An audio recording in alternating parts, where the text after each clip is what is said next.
Welcome back to Leeds Lately. Before we get into this one, make sure you hit that big red button down below. But Leeds United have just drawn away at Loftus Road against QPR 2-2. Now, if you'd have told me before we came into this game that we were going to draw it, I'd go, well, do you know what? I think we could do better than that. I think we could get the better of them. But given the way that the game actually went with Leeds going 2-0 down, the fact that we came back and drew 2-2, got a point, which no matter what happens in the other games this weekend, will keep us top of the table. I think you're going to take that in the end, aren't you? Let's talk about the game then. So it was a decent game. It was a very good game of football. For the neutral, it was a fantastic game of football. 3 goals in the first half, 1 in the second half, a red card, had all kinds of drama in it. It was a really good game of football. Leeds, look, in my preview, I talked about QPR and the different tactics that they lay out and the different things that they do. And in this one, they started going, basically, do you know what? We're going to put a lot of long throw-ins in the box, a lot of set pieces in the box and see if you can deal with them. We weren't very good at dealing with set pieces defensively. We're not very good at attacking set pieces. And we're learning as well that we're not very good defensively. They had a lot of free headers in there. They scored 2 goals. Of course, Aronson gave the ball straight to Sato for the first goal, who just bent it in the top corner. Really good finish, but just get rid of the ball at that point. Really poor from Aronson. Their second goal as well, ball comes into the box, header by Steve Cook, completely unmarked. The cross, no one stopped the cross, should have been out there to try and stop it. Nobody stopped Steve Cook just getting up for a header and just directing it right into the top corner where it hit off the post and went in. A really good finish, but Leeds just seriously need to buck their ideas up in terms of defending set pieces. We got a goal back before half-time. That was very, very important in this game. Solomon went down the line, cut it back across to Firpo, who got a little flick that wasn't actually going in until it hit Fox, the defender, and then rolled in at the back post. There was a lot of calls for offside, but Firpo was definitely onside. And obviously then when it hits off a defender, you can't say anything about it being offside. Bogle's at the back post. Bogle would have been offside, but he didn't touch it. Then half-time comes around and Farke makes a half-time substitute. He brings Aronson off and he puts Nonto in the 10. The game changed completely. Nonto was brilliant. Nonto did all the kind of things that you would expect Aronson to do when he's in his best mood, Aronson.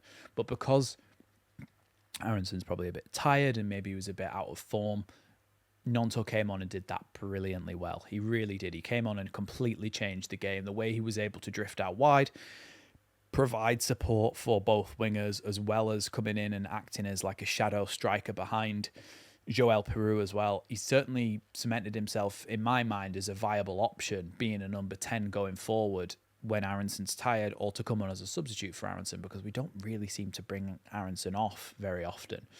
And if we do, it's to put Peru there and to put Joseph up front. But I think it's definitely now an option to put Nonto in the 10. Now, Nonto, created a couple of chances. The way that Leeds were able to get the second goal in the end was very scrappy, but the ball went down the line, crossed it into the box. It came to a shot that the keeper saved well, but it just fell straight to Bogle, so Bogle finished it. Our goals, essentially coming from both of our fullbacks, just highlights how we play football and how attacking that we want to be with this Leeds United team. And the fact, like I said, that 2 fullbacks scored, it just says we are a good a good attacking team. That's the lineup on the screen, is how the game finished. We brought Ramazani on for Solomon because I thought Solomon was flagging a bit as well. And when Ramazani came on, he offered that extra little bit of pace. But I think I would have liked to see him come on earlier, give it a bit more time. I think we could have probably won that game. But in the end, it's a draw. And I think you've got to say that's probably a fair result given the balance of play. Sato got his red card at the end, which was Dan James was setting off on a counter-attack. And Sato came in from behind and brought him down. It was a really poor challenge. He got himself a straight red, which I wasn't really expecting. But I do think that we did learn a couple of things from this game as well. I think we learned that to a certain extent, Daniel Farke comes into every game, and a lot of managers are guilty of this. Because we're one of the best teams in the league, he comes into every game saying, we're going to impart our style of football on the game, no matter what the opposition wants to do.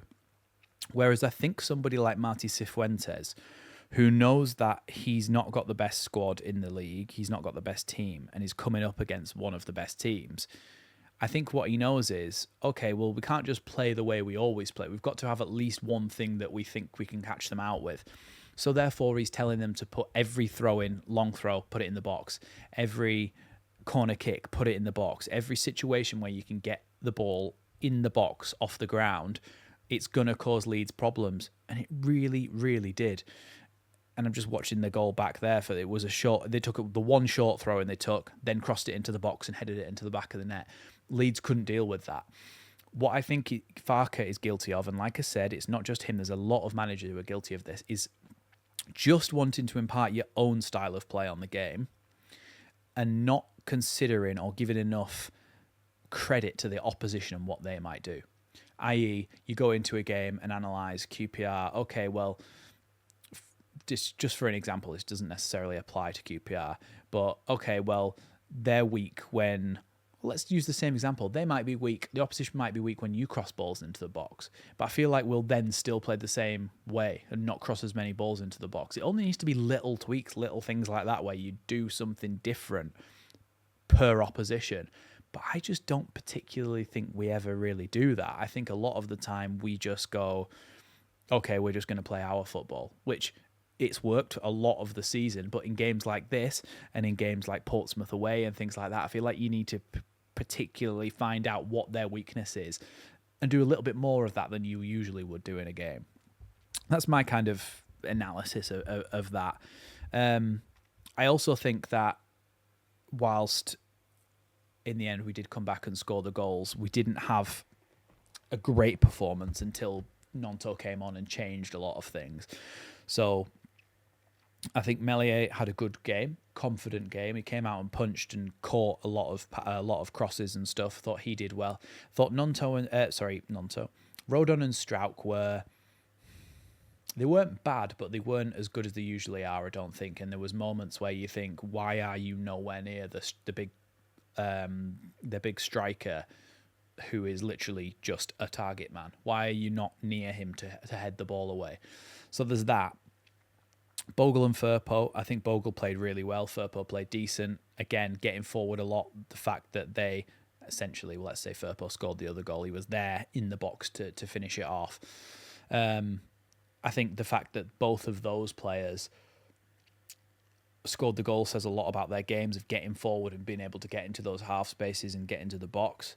I think in the midfield, Rothwell didn't have his best game, but I also think we don't necessarily have another number 8 box-to-box midfielder who can do that job, so he has to kind of stay on for a lot of the time. Tanaka, again, decent. Didn't really get caught out on the ball, which he usually doesn't, but I thought he was decent. I think that Dan James and Solomon both looked tired. Dan James probably created a little bit more, but they both looked tired and needed replacing by the end. Aronson, like I said, bit of a poor game for him, just needs a rest. I think he's been good this season, he just needs a bit of a rest, and I think Nonto can provide that in the coming games, definitely, and provide that real spark. Piru, okay at phases, coming back, winning the ball, helping out defensively from set pieces, trying to get forward. I think Piru was decent today without being able to really get on the end of anything. But look, we've gone and got another point and we cannot be overtaken this weekend. Farke said that he believes if we win all of our home games, we'll win the league or we'll get promoted, definitely. If we can do that and not lose our away games, so draws and wins in our away games, there's a very, very good chance that we go up. So, Sheffield Wednesday tomorrow, Leeds fans will unfortunately be all supporting you. Not that there'll be any Sheffield Wednesday fans watching this, but we will be supporting Sheffield Wednesday in tomorrow's game to try and... is it tomorrow or is it today? It might be today. Anyway, this weekend we'll be supporting them to hopefully try and get them to beat Sheffield United, and hopefully Burnley lose as well. So it's all in their hands, but they can't go ahead of us, and that's important. That's my analysis and summary of the game. Let me know what you think down in the comments below.